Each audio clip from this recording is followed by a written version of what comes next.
বিষয়টা হলো আমরা কেন স্বাবলম্বী হতে পারতেছি না, বা আলেম ওলামা কেন স্বাবলম্বী হতে পারতেছে না, তাদের সমস্যাটা কি?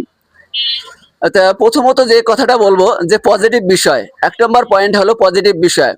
দেখেন, আপনি 10,000 টাকার বেতনে চাকরি করেন, আপনি নিশ্চয়ই 10,000 টাকা আর বাড়তি ইনকাম করার জন্য ইচ্ছুক হবেন না। আপনার দরকার 50,000 টাকা থেকে 1 লক্ষ টাকা বা 2 লক্ষ টাকা। এই যে বাড়তি ইনকাম, আপনি এখন 10,000 টাকা আপনি ইনকাম করতেছেন, সাপোজ 20,000 ইনকাম করতেছেন, এর পাশাপাশি আপনাকে 50 থেকে 1 লক্ষ টাকার ইনকাম করার একটা চাহিদা অর্জন করতে হবে। তাহলে এর জন্য আপনার দরকার পজিটিভ লোক। তা যে লোকটা 1 লক্ষ থেকে 2 লক্ষ টাকার চাহিদা আছে ইনকাম করার, তার সাথে তো আপনাকে সময় দিতে হবে।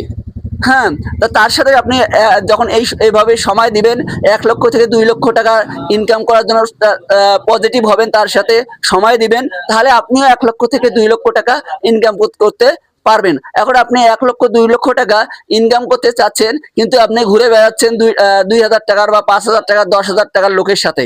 তাহলে এই ক্ষেত্রে আপনাকে বুঝতে হবে যে আপনার স্কেলটা ডাউন হয়ে যাবে। তো সেজন্য আপনি যখন আপনার র্যাঙ্কিং এবং আপনার যে অ্যামাউন্টটা আছে এটা বাড়াইতে চান, তাহলে আপনাকে অবশ্যই এই ধরনের লোকের সাথে সম্পর্ক রাখতে হবে। 2 নম্বর যে পয়েন্টটা বলবো যে আলেম ওলামা কেন ইনকাম করার জন্য চাহিদা বাড়াচ্ছে না, কারণ তারা দীর্ঘদিন 15-20 হাজার, 5,000, 3,000 টাকা চাকরি করছে, তাদের মনোভাবটা ওইরকম হয়ে গেছে। বুঝতে পারছেন যে ওই রকম লোকের সাথে ঘোরাফেরা করতেছে, হ্যাঁ, ওরকম ভাবে সংসার চালাচ্ছে। তাদের বাড়তি একটা টেনশন নাই, বাড়তি একটা কোনো মনোভাব নাই, বা এই ধরনের কোনো টেনশন ফিল করে না যে আমিও লাখ টাকা ইনকাম করতে পারবো বা 50,000 টাকা আমিও ইনকাম করতে পারবো। যখন এই ধরনের ফিল তাদের মাধ্যমে আসবে বা তাদের মাথায় আসবে, তখন তারা আমাদের মতো এই ধরনের বিজনেস করতে পারবে। তাছাড়া যে কোনো জায়গায় গেলে, আমার এখানে না করলো অন্য জায়গায় আপনি ট্রেনিং করবেন, তো তখন আপনাকে কেউ গ্রহণযোগ্য হিসাবে গ্রহণ করবে না, যে তখন আপনাকে কেউ অ্যাক্টিভ করবে না। কারণ প্রথমে আপনি অ্যাক্টিভ নেই, 2 নম্বরে আপনার যে ইনকাম করার চাহিদা, এই ধরনের চাহিদা আপনি বুঝেন না, এই ধরনের স্কেলটা আপনি বুঝেন না। তাহলে এই ক্ষেত্রে আপনারা কি করতে পারবেন? তাহলে এই ক্ষেত্রে আপনাদেরকে এই দুইটাকে অ্যাডজাস্ট করতে হবে।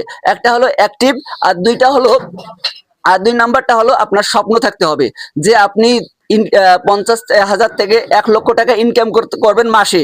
তাহলে এই ধরনের স্বপ্ন যদি আপনার থাকে, ইনশাল্লাহ আপনাকে যে কোনো মানুষই অ্যাক্টিভ করবে, যে কোনো মানুষের কাছে প্রশ্ন করলে উত্তর দেবে। আর আপনি যদি ভীত বা মরা ধরনের এই ধরনের হয়ে থাকেন, আপনার মনোবলটা যদি দুর্বল হয়ে থাকে, তাহলে আপনি কোনো জায়গায় অ্যাক্টিভ এই ধরনের